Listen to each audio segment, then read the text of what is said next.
આકાશવાણી અમદાવાદ વડોદરા પ્રાદેશિક સમાચાર પ્રવેશ અડિયેચા વાંચે છે. મુખ્ય સમાચાર. સામાજિક સમાનતા તેમજ મહિલાઓ અને બાળકોના અધિકારોને કેન્દ્રમાં રાખીને યુસીસીનો મુસદ્દો તૈયાર કરાશે.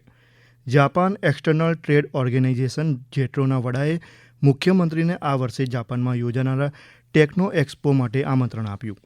મહેસાણામાં 2300 કિલો અખાદ્ય પનીર અને 1600 કિલો શંકાસ્પદ કપાસિયા તેલનો જથ્થો કબજે કરાયો.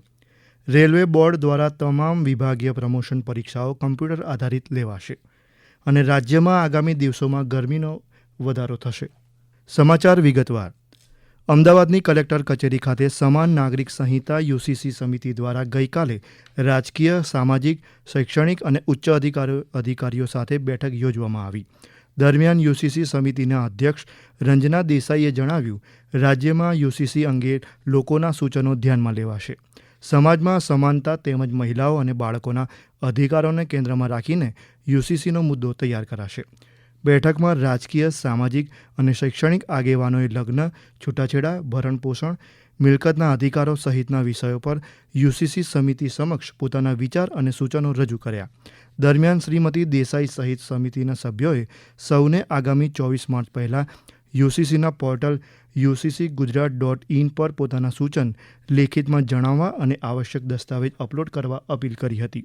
રાજકોટ રેન્જ આઈજી અશોક કુમાર યાદવે ગઈકાલે જામનગરમાં પોલીસ અધિક્ષક અને નાયબ પોલીસ અધિક્ષકો સાથે બેઠક યોજી હતી. દરમિયાન ભારત સરકાર દ્વારા બનાવાયેલા 3 નવા ફોજદારી કાયદાઓની અમલવારી અંગે ચર્ચા કરવામાં આવી હતી. જામનગર ખાતે ભારત સરકાર દ્વારા જે નવા 3 કાયદાઓ જે 1 જુલાઈ 2024 થી અમલમાં આવ્યા છે, એ કાયદાઓનો પબ્લિકને કેવી રીતે વધારે ફાયદો મળી શકે. જામનગર જિલ્લા અને દ્વારકા જિલ્લાના બંનેની રિવ્યુ મીટિંગ રાખવામાં આવેલ હતી. એમાં લોકોને ઝડપથી નવા કાયદાનો ફાયદો મળે, લોકોને ન્યાય મળે, એ હેતુથી દરેક થાણા ઇન્ચાર્જશ્રીઓ, ડીવાયએસપી શ્રીઓ તેમજ પોલીસ અધિક્ષક શ્રીઓને સૂચના આપવામાં આવેલી છે કે આ નવા કાયદાઓનો 100% ઇમ્પ્લિમેન્ટેશન દરેક પોલીસ સ્ટેશનોમાં થાય અને એના માટે જે સરકારશ્રીની જે ગાઈડલાઈન છે એનો ચુસ્ત અમલ થાય. મુખ્યમંત્રી ભૂપેન્દ્ર પટેલે ગઈકાલે ગાંધીનગરમાં નેધરલેન્ડ્સના રાજદૂત સહિત સેમિકન્ડક્ટર ક્ષેત્રના 7 જેટલા વૈશ્વિક અગ્રણીઓ સાથે બેઠક યોજી હતી. દરમિયાન JBIC Inc, Tata electronics private limited, JETRO Kaynes technology, Infineon technology, CG semi અને એનએક્સપી સેમિકન્ડક્ટર્સના વરિષ્ઠ અગ્રણી સંચાલકોએ ચર્ચા પરામર્શ કર્યા હતા. જેબિક ઇન્કના ગ્લોબલ બિઝનેસ યુનિટના executive vice president Matthew Crawley અને પ્રતિનિધિ મંડળે શ્રી પટેલ સાથેની મુલાકાતમાં ધોલેરા અને સાણંદમાં તેમના પ્લાન્ટ શરૂ કરવાનું આયોજન વિચારાધીન હોવાનું જણાવ્યું હતું. બીજી તરફ જાપાન એક્સટર્નલ ટ્રેડ ઓર્ગેનાઇઝેશન જેટ્રોના ચેરમેન અને સીઈઓએ મુખ્યમંત્રીને જાપાનમાં આ વર્ષે યોજાનારા ટેકનો એક્સપોમાં આવવા આમંત્રણ આપ્યું હતું. બનાસકાંઠા જિલ્લામાં તાજેતરમાં સંકલિત બાળ વિકાસ સેવા યોજના કાર્યક્રમ એટલે કે ICDS વિભાગ દ્વારા પોષણ ઉત્સવ અંતર્ગત જિલ્લા કક્ષાની પૌષ્ટિક અને ગુણવત્તાસભર વાનગીની સ્પર્ધા યોજાઈ ગઈ. દરમિયાન જિલ્લા કલેક્ટર સહિતના ઉચ્ચ અધિકારીઓએ સ્થળની મુલાકાત લઈ શ્રેષ્ઠ વાનગી બનાવનારી મહિલાઓને પુરસ્કૃત કર્યા હતા. ICDSમાં શ્રેષ્ઠ કામગીરી બદલ અંબાજીના ઇન્ચાર્જ CDPO જાગૃતિ મહેતાને પુરસ્કાર એનાયત કરાયો છે. આ અંગે ICDSના પ્રોગ્રામ ઓફિસર ઉષા ગજ્જરે માહિતી આપી હતી.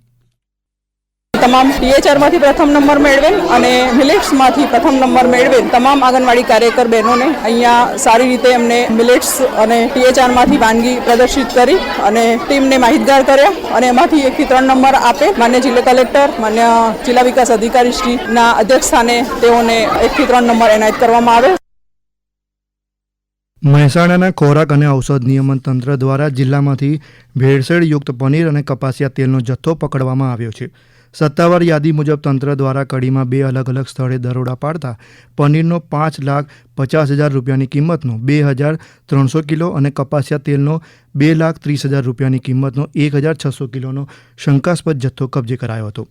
તપાસ દરમિયાન ફૂડ પરવાનો મેળવ્યા વગર જ એડિબલ વેજીટેબલ ફેટનો ઉપયોગ કરીને પનીરનું ઉત્પાદન કરાતું હોવાનું જણાયું હતું. હવે આ તમામ ખાદ્ય પદાર્થોના નમૂનાનો પૃથ્થકરણ અહેવાલ આવ્યા બાદ કાયદેસરની કાર્યવાહી કરાશે. આ સમાચાર આપ આકાશવાણીના અમદાવાદ વડોદરા કેન્દ્ર પરથી સાંભળી રહ્યા છો. આ સમાચાર આપ અમારી YouTube channel AIR news Gujarat પર પણ સાંભળી શકશો. વધુ સમાચાર માટે અમારી વેબસાઇટ newsonair.gov.in/gujarati અને અમારા એક્સ હેન્ડલ AIR_news_ABAD ને ફોલો કરશો.